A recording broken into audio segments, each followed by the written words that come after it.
ఈరోజు మన దినోత్సవం. ఇది పంచాయతీరాజ్ వ్యవస్థ అనేది బలంగా ఉంటేనే మనం అందరం ఇక్కడ ఉన్నాం.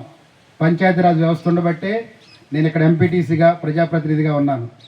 పంచాయతీరాజ్ వ్యవస్థ ఉండబట్టే మీరు కూడా ఇక్కడ ఉద్యోగాలు చేసుకుంటూ చక్కగా మన జీవనం మన కుటుంబాలను పోషించుకుంటూ ప్రజలకు కూడా సేవ చేస్తున్నాం. మరి ఇది మన దినోత్సవం. ఇది ప్రత్యేకంగా గ్రామస్తులందరికీ కూడా పంచాయతీరాజ్ వ్యవస్థ మీద అవగాహన కల్పించాల్సిన అవసరం మనకుంది. At the same time Panchayati Raj వ్యవస్థని, పంచాయతీరాజ్ యొక్క దినోత్సవాన్ని అంగరంగ వైభవంగా జరుపుకోవాల్సిన అవసరం మనకు ఎంతైనా ఉంది, మీకు మాకు. అవునా కాదా? మరి ఈరోజు పంచాయతీరాజ్ దినోత్సవం అంటే దానివల్లనే మనం మన జీవనం సాగించుకుంటున్నాం, ఉద్యోగాలు పొందాం, ఇక్కడ ప్రజాప్రతినిధిగా ఉన్నాం. మరి ఎంత చక్కగా ముచ్చటగా అసలు ముస్తాబు చేయాలి పంచాయతీ ఆఫీసుని మనందరం కలిసి. మీరందరూ కొత్త బట్టలతో రావాలి. ఎట్లా ఉండాలి అసలు సంతోషం ఇది. ఎవరి మతంలో వారు క్రిస్మస్ చేసుకుంటారు, హిందువులు సంక్రాంతి చేసుకుంటారు, మరి అదేవిధంగా వారు ముస్లిమ్స్ రంజాన్ చేసుకుంటారు. కానీ మనం పంచాయతీరాజ్ వ్యవస్థ అందరం కలిసి మనం జరుపుకోవాల్సిన అవసరం ఉందా లేదా?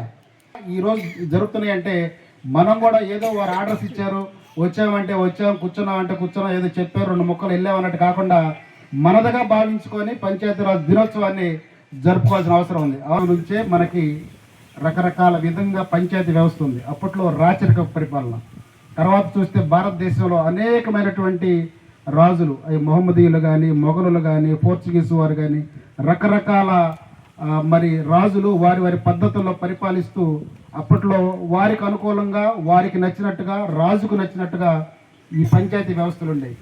ఆ తర్వాత కొంత మార్పులు రావటం, మరి ఆ తర్వాత బ్రిటిష్ వారు వెళ్ళిపోయిన తర్వాత మరి పంచాయతీరాజ్ వ్యవస్థని మన భారతదేశంలో బలంగా స్థాపించుకొని మనం ఏర్పాటు చేసుకొని, మరి గతంలో చూస్తే ఒకటే పంచాయతీ, అంటే రాజు ఏదైతే ఆర్డర్స్ ఇస్తారో, ఆదేశాలు ఇస్తారో అదే ఒక పంచాయతీ. ఆ తర్వాత ప్రభుత్వాలు వచ్చిన తర్వాత మరి 3 అంచెల వ్యవస్థగా ఈ పంచాయతీరాజ్ వ్యవస్థని భారతదేశంలో మొట్టమొదటి ప్రారంభించుకోవడం కూడా ఫస్ట్లో భారతదేశంలో పంచాయతీరాజ్ వ్యవస్థని రాజస్థాన్లో మొదలు పెట్టడం జరిగింది ట్రయల్ రూపంగా. ఈ పంచాయతీరాజ్ వ్యవస్థని ప్రభుత్వం ప్రతిష్టాత్మకంగా మొదలుపెట్టి సక్సెస్ అవడంతో దేశం మొత్తం కూడా ఈ పంచాయతీరాజ్ వ్యవస్థ యొక్క ప్రణాళికను మరి మనందరికీ కూడా అందించడం చాలా సంతోషం.